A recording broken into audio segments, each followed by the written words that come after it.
A distress call went out to the United States Coast Guard at 1 o'clock in the morning on the 15th of May, 2017. Lewis Bennett, on a sailing honeymoon with his new wife Isabella, was floating alone in a life raft. His catamaran was taking on water. It was slowly sinking. As rescue teams scoured the water in the dead of the night, they located Lewis. They also found the submerged wreckage of his boat. But what they did not find was anything in the water that could have caused the vessel to sink. And they could not find Isabella. Today's case takes a look at a honeymoon that turned into a tragedy, a newlywed couple that should have been enjoying the trip of a lifetime. But instead of celebrating the start of their future life together, only the husband returned. Questions about what exactly happened on the boat that night followed him home. Lewis Bennett, originally from Dorset in England, was a mining engineer by trade. He was also an experienced sailor. Holding both Australian and British citizenship, Lewis was well-traveled by the time he met and fell for Isabella Hellman, also 40 years old, in Florida in 2015. Isabella had been born in Cuba, but was a naturalized American citizen. She made a living as a real estate agent in Delray Beach, where she owned a condo and had an active social life. After meeting through an online dating site, Lewis and Isabella's relationship developed quickly. In July 2016, they welcomed daughter Amelia, who quickly became the center of their lives and their greatest joy. In February the following year, the couple decided to marry. 3 months after they said "I do," the newlyweds set out on Lewis's catamaran, Surf of Summer, to St. Martin, Puerto Rico, and Cuba for a delayed honeymoon. On the morning of May 14th, the adventure nearly over, Isabella used their satellite phone to call home to her sister. They had just set out from Veradero and were headed back to the Florida coast. Isabella was looking forward to returning home and reuniting with her daughter. In the early morning of May 15th, the United States Coast Guard, the USCG, received an emergency position indicating radio beacon and personal locator beacon approximately 26 nautical miles west of Cay Sal Bank in the Bahamas. Lewis Bennett, floating alone in the water, was placing distress calls. The Surf of Summer had struck an unknown object in the dark of the night. It had taken on water rapidly. While Lewis floated in a life raft sending pleas for help, his new wife, Isabella, was unaccounted for. It was nearly 4 a.m. by the time the Coast Guard located Lewis in international waters and airlifted him to safety. Their response had been swift, yet it had been hours since Isabella had been last seen alive aboard the boat. Lewis told the USCG that he had gone to the cabin to sleep that evening just after dinner at roughly 8 p.m., leaving Isabella to operate the catamaran at the helm. He said he awoke when the boat struck an unknown object in the middle of the night, rocking the vessel and causing water to flood inside. When he moved topside, Isabella was no longer there. Lewis deployed his life raft and abandoned ship. If she was to be saved, given the conditions in the water, Isabella would need to be located in a matter of hours. The USCG jumped into action, searching thousands of square miles for any indication of Isabella. A spokesperson explained what information they had to work with for the search, that Lewis had last seen his wife on deck, and that at that point in time, she was wearing a life jacket, a fact that gave hope to everyone involved in the search. While the Coast Guard searched for Isabella, they managed to locate the wreckage of the catamaran, which had by that time become fully submerged. The search did not yield any further discoveries. 3 days later, on the 18th of May, with no sign of Isabella, the search was called off. Once back at home in Delray Beach, Lewis Bennett was interviewed a second time by law enforcement. He explained that the honeymooners had begun their voyage in St. Martin and had traveled to Puerto Rico and other islands prior to arriving in Cuba.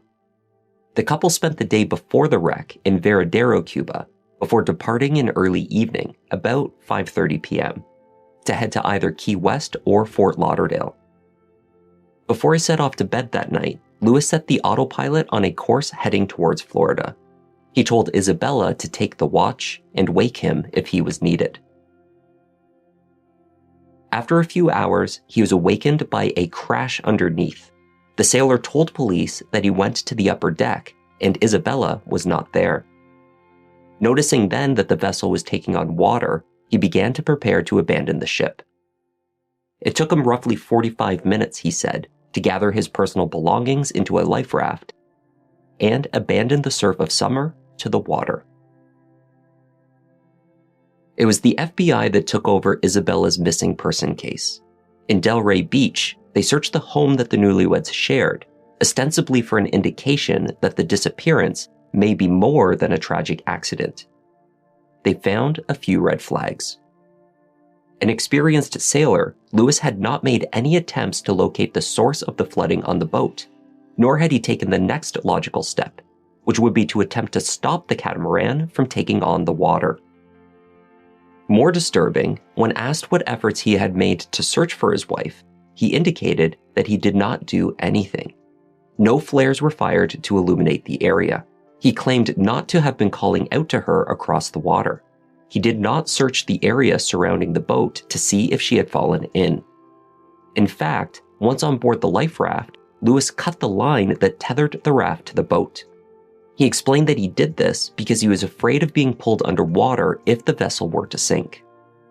According to the USCG and catamaran design and sales personnel, the Surf of Summer is a type of catamaran that is very seaworthy, and given the sailing training and capabilities of Lewis Bennett, the boat should have been able to stay afloat if he had followed very basic flooding procedures. Members of the helicopter, fixed-wing plane, and 2 cutters, which are the Coast Guard search and rescue vessels, all involved in the search efforts for Isabella, reported that no navigation hazards were observed during their search and rescue efforts. Despite days of searching, teams could not identify an object that could have struck the vessel in the night. Additionally, no other vessels were observed near the area where Lewis was rescued. Lewis Bennett's story, like his catamaran, was full of holes. On the 19th of May, only a few days after Isabella went missing at sea, and the day after the search efforts were formally paused, Lewis Bennett requested that the Coast Guard provide a letter of presumed death for Isabella. If his wife was presumed dead, Lewis would be entitled to her estate. The USCG refused to do so, explaining that they do not have the authority. The following day, the new husband booked 2 one-way tickets to the UK for himself and Amelia.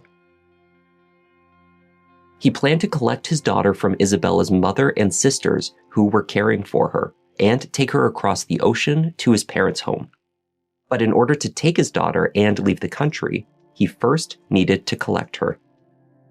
In the time between Isabella's disappearance and his return to Florida, Lewis believed that the condo that he and Isabella shared had been entered and items removed, and not just by the FBI. Lewis accused the Hellmans of entering and taking many of Isabella's personal belongings and other items. The Boca Raton police monitored the exchange. I understand if you came to I don't want to talk about anything right now. I'm sorry. I don't want to talk about anything. I need that stuff back. Yeah. We don't have anything. We don't have anything. This video God, you can kill me right now if I took something from your house. I'm not saying you necessarily, but your family came into I our know house. you're angry. So you don't have any of these things. You don't have a laptop, you don't have the iPad, you don't have the bag. Back. I don't want anything. Okay. Are you telling me you've taken none of this stuff? I don't have anything. Go look for it. I don't Go need to go and look look. for it. You need to give it to me back. I don't have anything. Okay. Things turned ugly when Lewis collected Amelia from her grandmother. The Hellmans feared that they may never see her again. On or about May 28th, Lewis did take Amelia to the UK, first to England, where his parents lived, and then to Scotland, to his sister's home. He did not tell the Hellman family of his plans. The FBI investigation was ongoing. Agents began by examining the items that the USCG had retrieved from the life raft used to abandon the Surf of Summer. Lewis had secured a number of personal items in his raft, including a suitcase and 2 backpacks. When he was winched into the helicopter, he took one of the backpacks with him, leading the US Coast Guard rescue swimmer to notice how it was unusually heavy. That backpack was not searched, but everything left behind in the raft was. In total, Lewis had with him in his raft the suitcase and backpacks, unexpended parachute flares, buoys, 14 gallons of water, a jar of peanut butter, a secondary emergency position indicating radio beacon, a tea set, Cuban trinkets, and 9 plastic tubes wrapped with clear tape containing what were determined to be silver coins. These coins were not standard change. The tubes contained 235 collectible silver coins worth about $4,200. Agents would later find 162 more coins in the condo in Delray Beach. The rare coins were returned to him briefly, but on the same day, the authorities allegedly realized they had been stolen a year before from a sailing vessel, the Kitty R, based on the Caribbean island of St. Martin. Lewis had been working as a crew member on the yacht at the time and had filed a police report to St. Martin police, saying the boat had been broken into while the owner had been away. When the FBI sent photos of the coins to the Kitty R's owner, they were identified as being from a coin collection worth a total of $100,000 that had been stolen in the burglary. In the backseat of Isabella's car, the FBI found $20,000 in cash, assumed to be gained from the coins that had already been sold. Investigators maintained their yet unproven suspicions that Isabella Hellman's disappearance was no accident. In terms of proof, what they had was a case against the husband for transporting stolen rare coins, not a case for murder. Lewis Bennett was arrested on the coin charges. His young daughter remained overseas. While serving a 7-month sentence, Lewis, through his personal lawyers, filed in probate court in Palm Beach County a request for a presumptive death certificate for his wife. Once this declaration was legally made, he would have access to the condo she had solely owned, her bank accounts, and other assets. The judge was not impressed. Florida law holds that a person should be missing for no less than 5 years before such a declaration is made. It had only been 5 months. The FBI saw this as further circumstantial evidence that Lewis Bennett had more than likely murdered his wife. The judge refused to make the declaration at that time. Lewis's attorney believed that he would require the support of the Hellman family in order to succeed in changing the judge's ruling. Except, the Hellmans were not ready to declare Isabella lost to them forever. They also believed that if her assets were to be transferred, they should be given to her daughter, not Lewis Bennett. During the course of the investigation, law enforcement learned that Lewis did not activate his satellite phone and register his personal locator beacon, his PLB, until he was in Cuba in mid-May. By that time, the couple had already traveled from St. Martin's to Puerto Rico and then to Cuba earlier in the month. Experts familiar with transnational sailing consulted by the FBI believed that the voyage from St. Martin would warrant having an activated satellite phone and a registered PLB on board the boat as life-saving devices. That Lewis waited until the final leg of the voyage to activate those devices is indicative of the fact that he wanted to ensure his own rescue and survival after murdering his wife and intentionally scuttling his catamaran. The Coast Guard discovered the catamaran floating upside down about 30 miles west of the Bahamas. The wreckage was photographed to document the damage. Experts reviewing these images reached a few disturbing conclusions about what had occurred. They found that the holes made to the hull likely came from inside of the vessel because the spraying of the material faced outwards.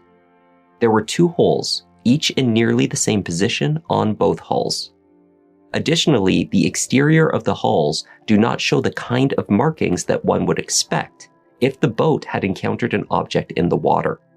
Certainly, if the impact with the object was forceful enough to penetrate the hulls on both sides.